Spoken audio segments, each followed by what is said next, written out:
جو ہے وہ آپ نیشنل سیکورٹی تھریٹ قرار دے دیتے، آپ غداری کے سرٹیفکیٹ بانٹتے. افسا کومل نے بھی یہی سوال کیا. انہوں نے کہا نہیں ہم پہلی بار کر رہے ہیں، جبکہ یہ غلط بیانی تھی میرا خیال ہے کہ پہلے بھی کرتے رہے.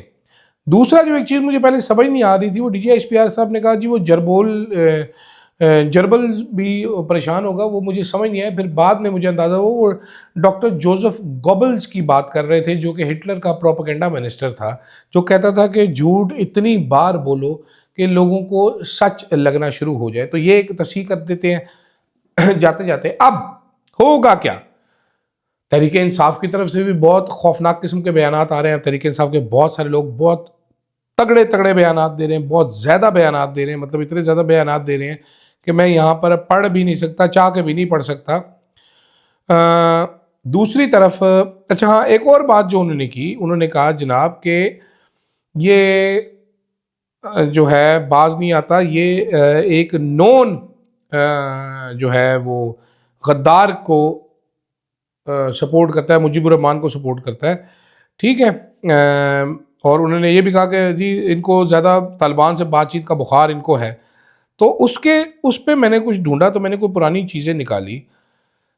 ٹھیک ہے. تو وہ اپن کو نکلی. یہ دیکھیں اب یہ آپ دیکھیں گے طالبان سے بات چیت، تو یہ نون لیگ کے دور کی بات ہے جب کمیٹی بنائی گئی تھی. چودھری نثار کا بیان ہے کہ مذاکرات پر تنقید کرنے والے دیکھیں کہ کتنی جانیں ہم نے بچا لی ہیں.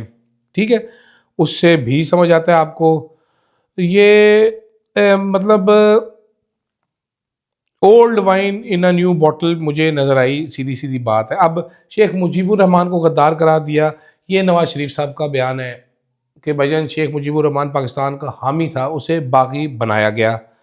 اچھا اس کے بعد پھر خواجہ آصف صاحب، ان کا یہ 7 دسمبر 2020 کا بیان، 50 سال قبل آج 1970 کے عام انتخابات ہوئے، عوامی لیگ کو اکثریت ملی لیکن ووٹ کو عزت نہ ملی، نتائج تسلیم نہ ہوئے، ایک فوجی عامر کا ذاتی ایجنڈا قومی ایجنڈے پر غالب آ گیا، پاکستان 2 لخت ہو گیا. آج 50 سال بعد بھی ووٹ کی عزت کی جنگ جاری ہے، وفاق کو خطرات لاحق ہے، اللہ ہمیں کسی سانے سے محفوظ رکھے.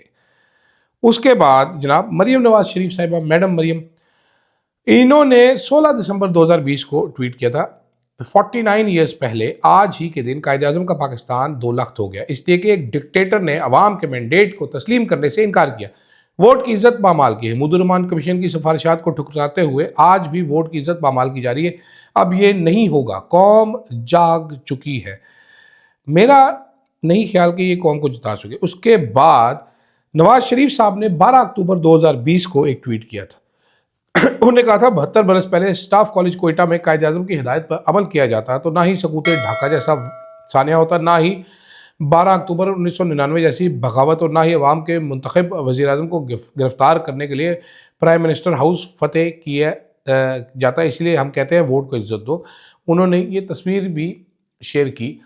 اس ٹائم میں بڑا چھوٹا سا تھا، یہ واقعہ میں نے اپنی آنکھوں سے دیکھا ہے، ویسے بڑا انٹرسٹنگ ہے. میں اپنے ایک دوست کے گھر گیا، بائک چلاتے تھے ہم، چھوٹے لائسنس بھی نہیں بنے ہوئے تھے، داڑھی مونچھ بھی نہیں آئی ہوئی تھی. تو اس کے والد صاحب ایئر فورس میں تھے، تو وہ گھر آئے ہوئے تھے، ان کو کال آئی اس ٹائم پہ. اس کے بعد ان کا رنگ سا بدلا اور وہ دستی ڈیوٹی کے لیے بھاگے. ہم نے ان سے پوچھا کیا ہوا ہے انکل؟ تو انہوں نے کہا کو ہو گیا. تو ہمیں سمجھ تو نہیں آئی کو کیا ہو گیا. انہوں نے کہا جو پی ٹی وی پہ جا رہے. ہم نے اس ٹائم مجھے یاد ہے گلریز کالونی میں بیٹھے ہوئے تھے، 2 دوست تھے. ہم نے کڈا ہونڈا 125، ہم پہنچ گئے پی ٹی وی کے باہر کہ دیکھے تو صحیح یہ کو کیسے ہوتا ہے. کچھ آئیڈیا بھی نہیں تھا. وہاں پر میں نے یہ جو منظر ہے یہ میں نے اپنی آنکھوں سے دیکھا ہوا ہے. ایک فوٹوگرافر کو چماٹ بھی پڑتے ہوئے دیکھا ایک میجر صاحب کے ہاتھوں. خیر نواز شریف صاحب نے یہ بھی شیئر کیا ہے، فوج کو ان کی ڈیوٹیاں یاد کرائی ہیں. تو یہ باتیں پہلے بھی ہوتی رہی ہیں. عمران خان کی اس بات کرنے پر غدار قرار تو ڈکلیئر نہیں کیا جا سکتا. میرا خیال ہے یہ زیادہ جذباتی بیان ہے D G I S P R کا. D G I S P R سب غصے ناک ہو گئے ہیں اس بات کے اوپر. ان کو اتنا زیادہ غصے ناک نہیں ہونا چاہیے تھا، لاجیکلی ڈیل کیا جا سکتا ہے. میرا خیال ہے بیرسٹر گوہر صاحب کی بہت ہی اچھی سٹیٹمنٹ آئی ہے. میں ہمیشہ سے امید کرتا آیا ہوں کہ تناؤ کم اور تعلقات میں بہتری آئے. آج آئی ایس پی آر کی پریس کانفرنس سے مایوسی ہوئی. ملک کا دفاع اہم ہے. پی ٹی آئی کا بیانیہ کبھی ملک دشمن نہ ہے نہ ہوگا. ریاستی ادارے اور سیاسی لوگ ایک دوسرے کو ذہنی مریض کہیں یا خطرہ سمجھے تو یہ افسوسناک ہے. پاکستان بھی ہماری، فوج بھی ہماری. ہم نے اس کا عملی مظاہرہ کیا اور کریں گے. یہ وقت ہے کہ سب ایک دوسرے کو تسلیم کریں، جگہ دیں اور اعتماد کے فقدان کو ختم کریں. میں تمام جمہوریت پسند قوتوں سے اپیل کرتا ہوں کہ تناؤ کو کم کرنے میں کردار ادا کرے۔ میں اپیل کرتا ہوں کہ کچھ نان سٹیک ہولڈرز کا طرز عمل پی ٹی آئی اور اداروں کے درمیان تناؤ کا سبب نہیں بننا چاہیے۔ باقی پانی پی ٹی آئی اور بشرا بی بی جیل میں ہیں، ان سے ملاقات کی اجازت ہو تو ہم بہتری کی طرف چلے جائیں گے۔ سب سے بہترین میرا خیال ہے اسٹیٹمنٹ بیرسٹر گوہر صاحب نے دی۔ عمران خان کو غصہ ہونے کی وجہ سمجھ آتی ہے۔ عمران خان کو بلا وجہ گرفتار کیا گیا، حکومت ان کی گرائی گئی، یہ بات کلیئر ہے، اسٹیبلشمنٹ کی طرف سے ہی گرائی گئی۔ ڈی جی صاحب جتنا مرضی ہے کہ حقائق تبدیل تو نہیں ہوتے۔ مینڈیٹ چوری کیا گیا، اس حکومت نے مینڈیٹ چوری کیا، ہم کہتے تھے جی آپ نے نہیں کیا، جی گورنمنٹ نے مینڈیٹ چوری کیا۔ آپ گورنمنٹ کو سپورٹ کریں، جو بھی گورنمنٹ کری ہے اس کے لیے جو بھی کرنا پڑے کریں، ویسے میں اتنا معصوم تو ہوں نہیں، حقائق ہم سب کو معلوم ہے، لیکن ذکر نہیں کرتے ان کا۔ تو عمران خان کا بولنا تو بنتا ہے۔ سمارٹ موو کیا ہونی چاہیے تھی؟ کوئی بھی سمارٹ گورنمنٹ ہوتی اس کی طرف سے کیا موو ہونی چاہیے تھی؟ اس کی طرف سے موو یہ ہوتی کہ عمران خان کو آئسولیٹ کرنے کی بجائے انٹیگریٹ کرنے کی کوشش کی جاتی۔ وجہ اس کی کیا ہے؟ یہ فرسٹریشن کی وجہ کیا ہے؟ اس سے پہلے 99 میں کو ہوا، Musharraf became very very popular. Why? Because people were with Musharraf. This time around it is the other way around. اب سب عمران خان کے ساتھ ہیں، اسی لیے میں یہ سمجھتا ہوں کہ سارے بند گلی میں، عمران خان صاحب بھی بند گلی میں، تو اسٹیبلشمنٹ اور یہ حکومت بھی بند گلی میں۔ آپ کا بیانیہ نہیں بن پا رہا، آپ ایڈمٹ کر رہے ہیں، آپ عمران خان کو جوبلز کہیں یا گوبلز کہیں، عوام اس کے ساتھ ہے۔ تو اتنی بڑی عوام ساتھ ہے، اس کو اس طرح تضحیق کرنا، اس طرح کی باتیں کرنا ٹھیک نہیں ہے۔ اس سے نفرتیں مزید پیدا ہوں گی۔ طاقت کے زور پہ سارے لوگوں کو تھوڑے عرصے کے لیے دبایا جا سکتا ہے۔ حقائق اگر بیان کرنے پڑیں گے تو مسئلے ہو جائیں گے، جیسے کہ D G S P R نے خود کہا کہ you can fool some of the people for all the time, you can fool all the people some of the time, but you can not fool all the people all the time. تو میں یہ بات سمجھتا ہوں کہ you can not fool all the people all the time, اس کو سب کو ذہن میں رکھنا چاہیے۔ باقی D G S P R صاحب سے سوالات ہوئے، اگر بہتر سوالات ہوتے تو بہت بہتر جواب ہوتا۔ بیڈ ٹیسٹ میں تھی سہیل افریدی والی بات، غلط بات کی گئی۔ عمران خان کے بارے میں کافی ساری غلط باتیں کی گئی جو کہ نہیں ہونی چاہیے۔ عمران خان کے ٹویٹ میں بھی غلط باتیں ہوتی ہیں، نہیں ہونی چاہیے، بٹ آگے کیسے بڑھنا ہے؟